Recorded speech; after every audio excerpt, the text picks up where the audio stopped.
listening to WBHM Digital Broadcasting, the best in paranormal talk, only on Paranormal Experience Radio, broadcasting live out of Birmingham, Alabama.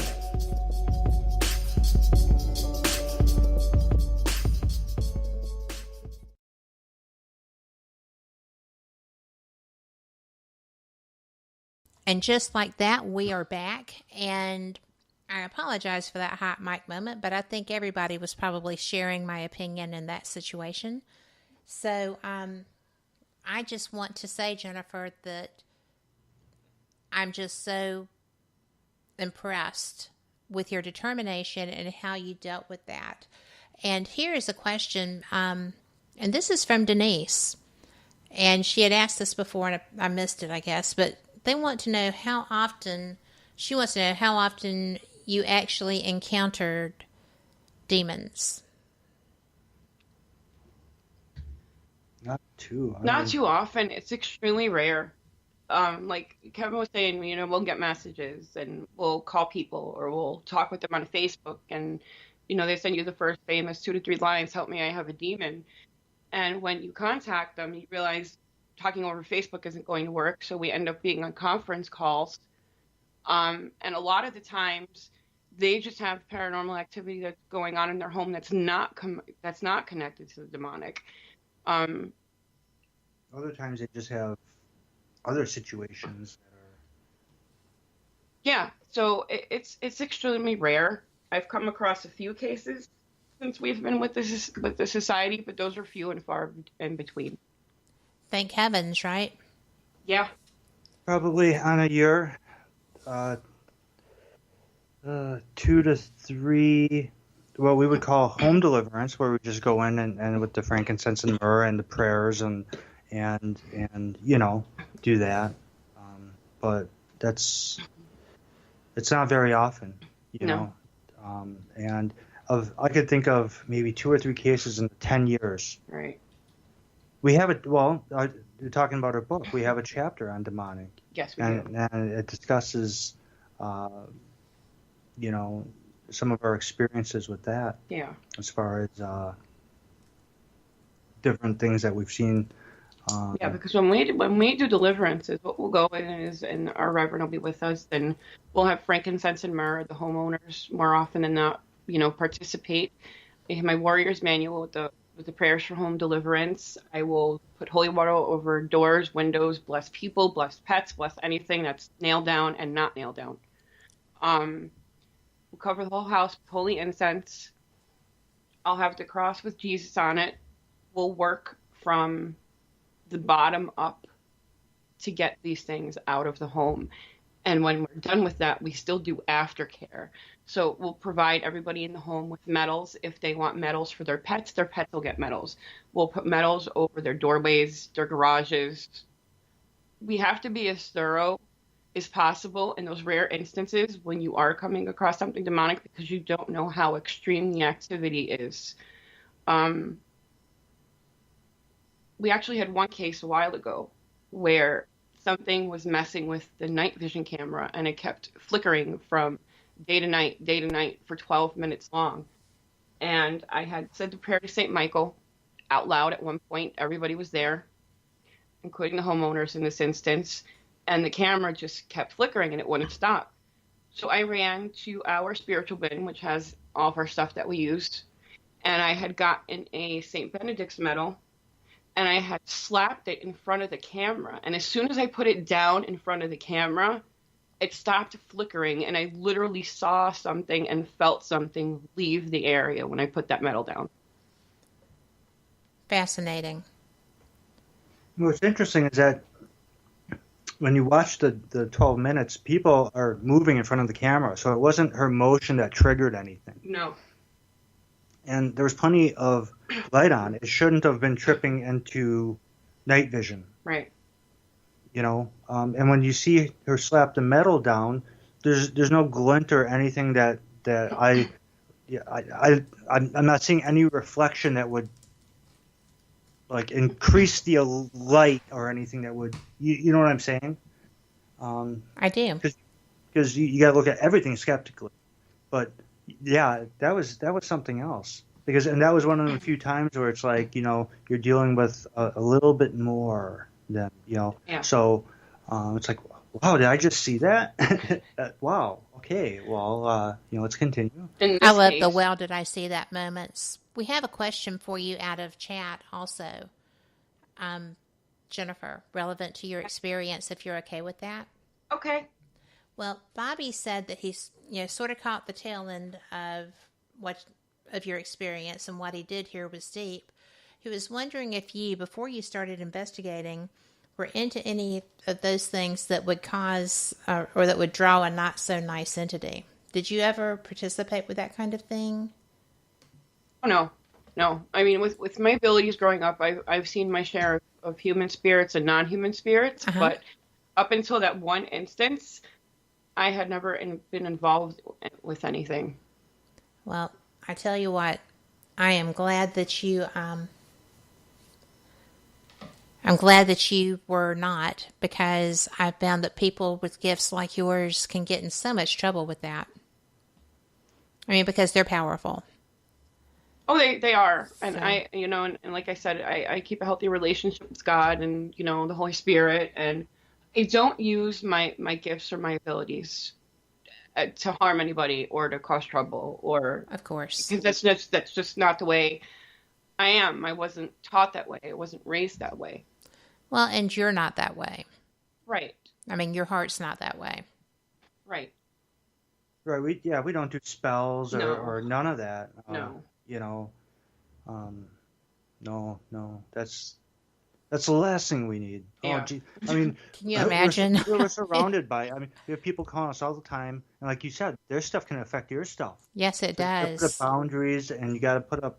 Yeah, you do and too. and the other thing is you got to be right on your stuff. Yeah. Like Because if we're not healthy, then we can't do this. right. And like with the work I do being as a demonologist, we keep this place blessed, and I do prayers, I play the rosary, I play hymnals on a daily, nightly basis all the time. Because, and this is another thing we recommend to people that we help with after home deliverances. We give them, if they can't get the tools, we'll have like extra jars of holy water. We'll give them holy water. We'll give them medals. We'll leave them incense if we have enough to hand out. We'll explain, we'll leave them with prayers, and we'll explain that they need to do this from here on out, and and not to stop, because the minute that you're doing it for a while and stuff slows down and you think you're safe and you stop, that's a way for these things to try and get back in, because they're always looking for another way to gain a foothold into your home or business. So if you're following what we tell you to do daily and nightly, you shouldn't have any problems. But the minute you stop because you think everything has gone dormant, Yeah, and you don't need a connection and you anymore. don't need a connection, that's Right. when things start up again. Right, because the thing is too, this entered that person's life, and there's a reason for it, and even though it's like, okay, you're into extreme biking, and you go out and you insist on using this beater bike, and you go and you crash yourself, and you get all tore up. You can go to the hospital and get healed and stuff, Right. but you don't want to get back on that bike and No. go on that death course again, Right. right? Because you could probably end up in the same situation. Yeah. And it's like, not all these people are. Sometimes you get people where it's like it's hard to figure out where it came from. Yeah. That, are they? And the other thing too we find is that with cases, the more you talk with people, a lot of people will keep stuff initially. Yeah. Like they'll share some stuff, but they won't share all of it. And after you've had a few conversations with them, all of a sudden there'll be that moment where, oh yeah, and by the way, I forgot to tell you, Yeah.